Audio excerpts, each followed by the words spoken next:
To solve an absolute value equation, we first isolate the expression containing the absolute value bars. Step 2, be sure that there is a positive constant on the other side. Step 3, write two equations and solve each individually. First, we'll take the expression inside the bars and set it equal to the positive constant, and then we'll take the expression inside the bars and set it equal to the negative constant. But we do drop the bars at that point. Step 4, we can check our answer, but these absolute value equations will not generate extraneous solutions. Up first, we have the absolute value of x equals 10.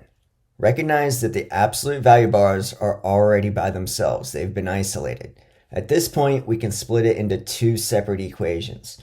We'll take the expression that's inside the bars and set it equal to positive 10, and then the expression inside the bars and set it equal to negative 10. And at this point, we have our answer. In our next example, notice we first need to isolate the absolute value bars. We can do that by subtracting 1 on both sides. We get the absolute value of 3x minus 1 is equal to 2. Once you've isolated the bars, recognize, first of all, that the constant on the right is a positive number. That means we can keep going and take the inside of the bars, set it equal to, in this case, positive 2, and the inside of the bars and set it equal to negative 2. Then we solve these equations separately. Add 1 to both sides. 3x equals 3. Divide by 3. X is equal to 1. On the right equation, add 1 to both sides. 3x equals negative 1. And then divide by 3. X is equal to negative 1/3. We get two answers.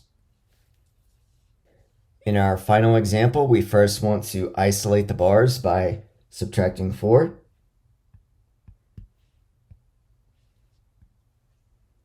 We get 2, absolute value, x squared plus 1 equals negative 4. The bars are not by themselves yet. We have to now divide both sides by 2. We get the absolute value of x squared plus 1 equals negative 2. Now that we've isolated the bars, look at the right side. Now that we've isolated the absolute value bars, look at the right side of the equation. Notice this time we got a negative value, whereas in the previous examples we had a positive constant. Now let's think about the left side. The left side we have absolute value. We don't really know what the value of that expression is, but we know that whatever it is, it has to be positive due to the absolute value bars. So we have a positive something equaling a negative 2. That's not possible. So our answer is no solution.